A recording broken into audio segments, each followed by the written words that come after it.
ગઈકાલે ભરૂચની એલસીબી પોલીસે ઇંગ્લિશ દારૂ દમણથી જે આવતો હતો એ મુદ્દામાલ સહિત 33 લાખનો દારૂ પકડ્યો. એ માટે ભરૂચ એલસીબી પોલીસને હું ખૂબ ખૂબ અભિનંદન આપું છું. આ દિનેશ 15 વર્ષ પહેલા જ્યારે કોંગ્રેસમાં હતા ત્યારે એને 3 કરોડનો દારૂ પકડાયો હતો. તે વખતે પણ મેં આ મુદ્દાને ઉજાગર કર્યો હતો અને તે વખતે પણ માંગણી કરી હતી કે આ દિનેશ ચિત્રોલવાળાની સામે કાયદેસરની કાર્યવાહી થવી જ જોઈએ.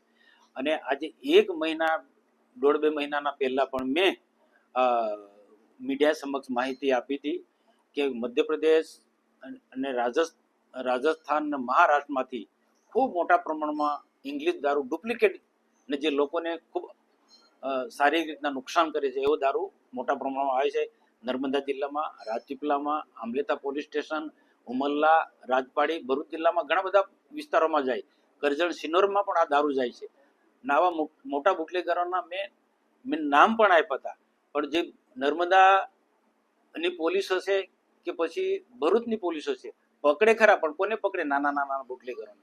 જ્યારે મોટા બુટલેગરોને જિલ્લાની પોલીસ ભરૂચ કે નર્મદાની એ પકડતા નથી, કેમ કે એ બધાના તાર અડેલા હોય. આજે કુંવરપરાની આસપાસનો આટલો મોટો પાયે રેકેટ ચાલે છે. દારૂ ઉપરાંત ઘણી ગેરકાનૂની પ્રવૃત્તિ ચાલે છે વૃંદાવન હોટલની આસપાસ. એ ડીએસપી નર્મદાને પણ રૂબરૂ માહિતી આપી છે, પણ નીચે એ કોને આદેશ આપે છે એટલે એમના આજે નીચેના લોકો એના પર પડદો પાડી દે છે. આ પ્રકારનો આખો જે દારૂનો કે બીજી ઘણી ગેરકાનૂની પ્રવૃત્તિ જે ચાલે છે એને રોકવી જોઈએ. આજે દારૂ પકડાયો છે તો એમાં પોલીસને તો અભિનંદન આપું જ છું, પણ ભૂતકાળની જેમ આવા જે બધા દારૂ કે બીજા ઘણા બધા ગુના પકડાય છે, મોટા મોટા રેકેટો પકડાય છે, એના પર પડદો પડી જાય છે. તો પડદો ના પડવો જોઈએ. દમણથી દારૂ આવતો તો દિનેશને વોન્ટેડ જાહેર કર્યો છે તો એને તાત્કાલિક પકડવો જોઈએ. અને એ ઉપરાંત બીજા પણ ઘણા આવા મોટા મોટા બુટલેગરો જે છે એ પણ પકડાવા જોઈએ. અમે ખૂબ પ્રેશર કરીએ છીએ. તો કોને પકડે? મોટા બુટલેગરોને પોલીસ પકડતી નથી, નાના ટાબરિયાઓને પકડે, નાનો ધંધો કરનારે પકડે છે, ખાલી દેખાડવા પૂરતો. તો ખરેખર આવા મોટા બુટલેગરોને પકડવા જોઈએ.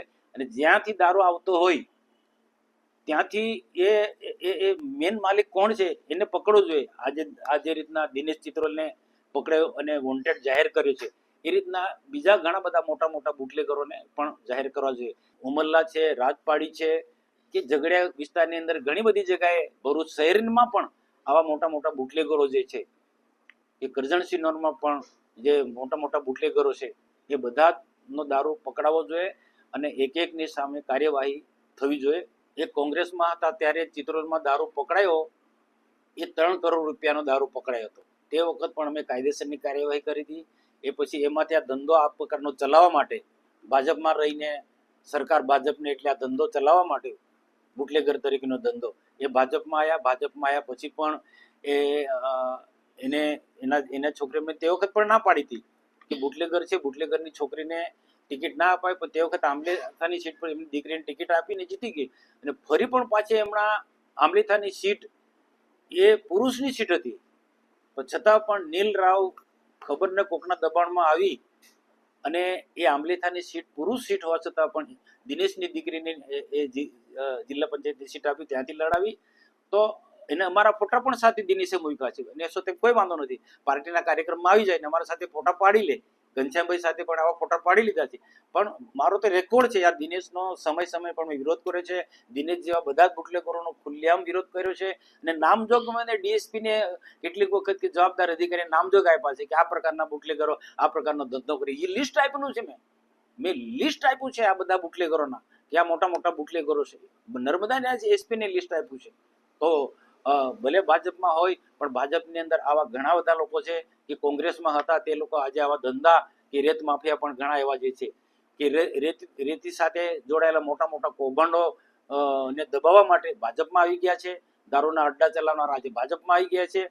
છતાં પણ ગુજરાતના માનનીય મુખ્યમંત્રી ભૂપેન્દ્રભાઈ પટેલ સાહેબ અને નાયબ મુખ્યમંત્રી હર્ષભાઈ સંઘવી આવા લોકોને સખ્તાઈથી કામો લે છે. કડક રીતના એમની હાથે કાર્યવાહી કરી રહ્યા. અને જે પણ હોય ભાજપનો હોય કે કોઈ બી હોય,